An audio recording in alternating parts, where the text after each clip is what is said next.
Hello friends, welcome back to our channel. आज আমি তোমাদের সাথে শেয়ার করব একটা ট্র্যাডিশনাল বেঙ্গলি রেসিপি, চিতল মাছের মুইঠা। এটা কিন্তু আমাদের সকলের কাছেই বেশ প্রিয় এবং জনপ্রিয়। তো চলো তোমরা দেখে নাও আমি কিভাবে চিতল মাছের মুইঠা রান্না করি। তো দেখো আমি বাজার থেকে 500 চিতল মাছ কিনে এনেছি। এখানে আমার 5 পিস মাছ আছে, তোমরা তোমাদের পরিমাণ মতো দেবে। আমি মাছটাকে এনে ভালো করে ধুয়ে নুন মাখিয়ে রেখেছিলাম। এবার দেখো আমি একটা স্পুনের সাহায্যে মাছটাকে এইভাবে চেঁচে চেঁচে তুলে নিচ্ছি। লক্ষ্য রাখবে যেন এতে কোনো কাটা না থাকে, কাটা থাকলে কিন্তু মুইঠে খেতে খুবই অসুবিধা হবে।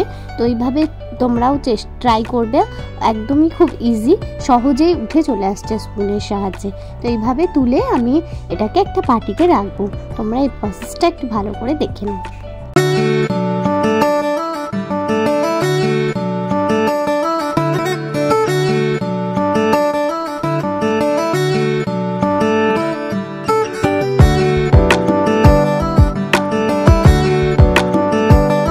দেখো আমি মাছটা থেকে কাটা ছাড়িয়ে সম্পূর্ণ আলাদা একটা বাটিতে কিন্তু তুলে রেখেছি। দেখো পুরো মাছটা কিন্তু ভালোভাবে চামচের সাহায্যে উঠে গেছে। খুব গায়ের জোর দিয়ে তুলবে না, আস্তে আস্তে তুললেই কিন্তু এটা হয়ে যাবে। এবার দেখো এই মাছের সাথে আমি কেকে মিক্স করব। এখানে দেখো আমি নিয়ে নিয়েছি একটা ছোট সাইজের পেঁয়াজ বাটা, হাফ চামচ আদা বাটা, হাফ চামচ রসুন বাটা। আর দেখো তার সাথে আমি নিয়ে নিচ্ছি একটা ডিম। তোমরা তোমাদের পরিমাণ, মাছের পরিমাণ অনুযায়ী কিন্তু ইনগ্রিডিয়েন্টসগুলো দেবে অবশ্যই।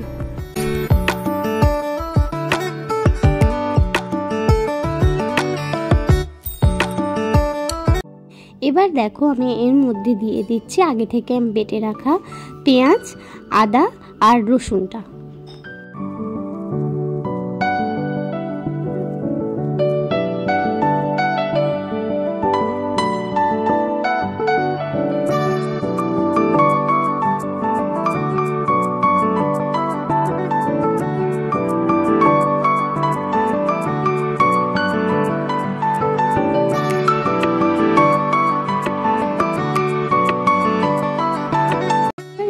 দিয়ে দিচ্ছি 1 চামচ পরিমাণ নুন। নুনটা কিন্তু তোমরা যে যার স্বাদ মতো দেবে।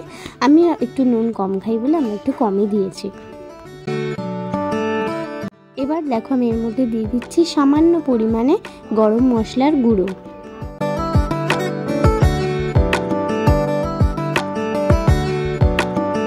এবার দেখো এর মধ্যে আমি দিয়ে দিচ্ছি 1 চামচ পরিমাণ লঙ্কার গুঁড়ো। তোমরা কেউ চাইলে এখানে কাঁচা লঙ্কার পেস্টও ইউজ করতে পারো। আর ঝালটা যে যার পরিমাণ মতো দেবে। আমরা ঝাল কম খাই তাই আমরা একটু কমই দিয়েছি। এবার আমি এই সমস্ত ইনগ্রিডিয়েন্টসগুলো দিয়ে ভালো করে মেখে নেব। আমি সমস্ত উপকরণের সাথে মাছটাকে ভালো করে মাখিয়ে নিয়েছি। তোমরাও এটা ভালো করে মাখিয়ে নেবে যাতে সমস্ত উপকরণটা মাছের সাথে ভালো করে মেশে। আর দেখো আমি ওই মাছটা থেকে গোল গোল করে ছোট ছোট করে মন্ড বানিয়ে নিচ্ছি। তোমরা তোমাদের ইচ্ছে মতো শেপটা দিতে পারো, চৌকো দিতে পারো, লম্বাও দিতে পারো।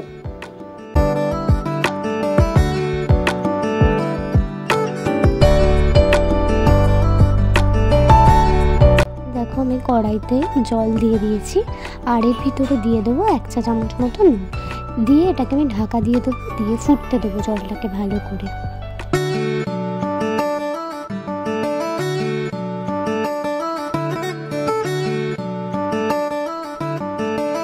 দেখো জলটা বেশ ফুটে গেছে। এর মধ্যে কিন্তু আমি 1 চা চামচ রিফাইনও দিয়ে দিয়েছি। এবার যে আমি বলগুলো করেছিলাম মাছ দিয়ে সেটাকে এর ভিতরে দিয়ে দেবো, দিয়ে ফুটতে দেবো খানিকক্ষণ, যতক্ষণ না এই বলগুলো শক্ত হয়ে যায় এবং ফুলে যায় ততক্ষণ পর্যন্ত।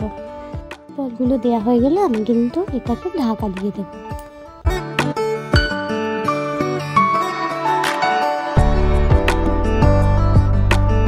7 মিনিট পর আমি ঢাকনাটা খুলে দেখলাম, দেখো বলগুলো বেশ ফুলে গেছে এবং শক্ত হয়ে গেছে। এবার আমি এগুলোকে তুলে নেবো একটা অন্য পাত্রে।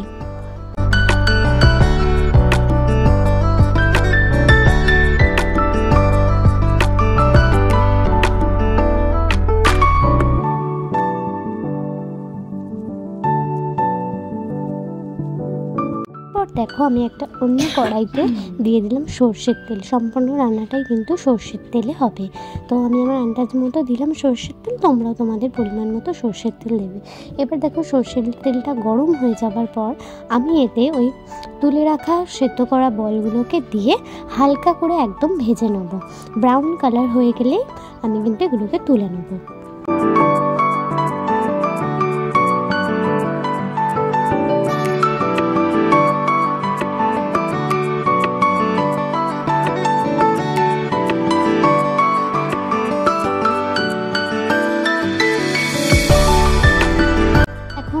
ভাজা একদম হয়ে গেছে। আমি এগুলোকে তুলে নিয়েছি, এরকম ব্রাউন কালারের হবে। তোমরাও যখন দেখবে ব্রাউন কালার হয়ে গেছে তখন এগুলোকে তুলে নেবে। এবার দেখো গ্রেভির জন্য নিয়ে নিয়েছি এখানে একটা বড় সাইজের পেঁয়াজ বাটা, এখানে রয়েছে দেখো তার পাশেই 1 চামচ মতো আদা বাটা, তার পাশেই দেখো টমেটো রয়েছে একটা ছোটো সাইজের টমেটো বাটা, আর রয়েছে 1/2 চা চামচ মতো রসুন বাটা।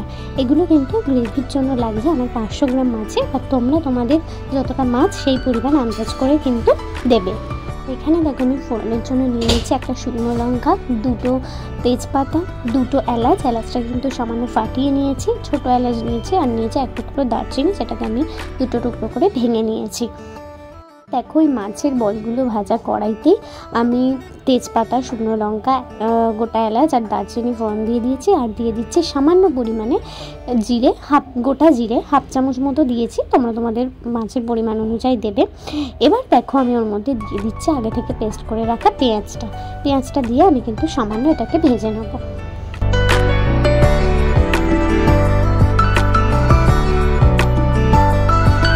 দেখো অন্য একটা পাত্রে আমি গরম জল দিয়েছি, গরম জলটাকে কিন্তু আমি ফোটাতে দেবো।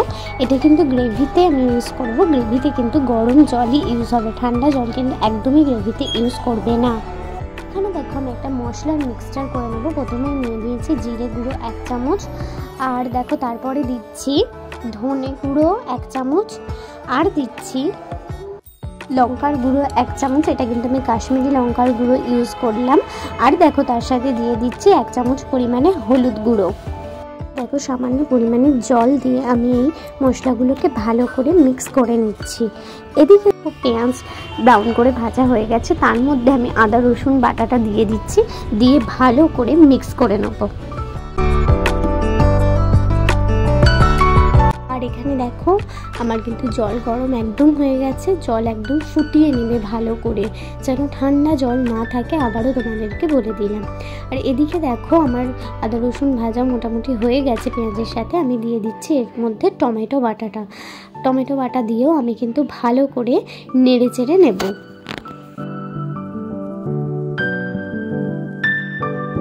এবার দেখো এটা দিয়ে সম্পূর্ণ তেল ছেড়ে দিয়েছে। এবার আমি এর মধ্যে দিয়ে দেবো আগে থাকতে করে রাখা মশলার মিক্সচারটা, দিয়ে কিন্তু এর সাথে সামান্য পরিমাণ ওই বাটি ধোয়া জল ইউজ করে এটাকে ভালো করে মিক্স করে নেব, এবং যতক্ষণ পর্যন্ত না এটা থেকে তেল বেরোচ্ছে ততক্ষণ পর্যন্ত কষতে থাকবো। মোটামুটি 8-10 মিনিট ধরে ভালো করে কিন্তু মশলাটাকে কষাবে।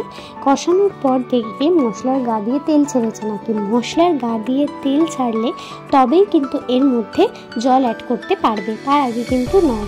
দেখো আমার মশলার গা দিয়ে সম্পূর্ণ তেল ছেড়ে দিয়েছে, আমি এর মধ্যে এবার অ্যাড করে দিচ্ছি সেই আগে থাকতে করে রাখা গরম জলটা দেওয়ার পর আমি কিন্তু ভালো করে মশলাগুলোকে জলটার সাথে মিক্স করে দেবো। একদম সুন্দরভাবে বেশ খানিকক্ষণ ধরে তোমরা কিন্তু ভালো করে নেড়ে চেড়ে নেবে।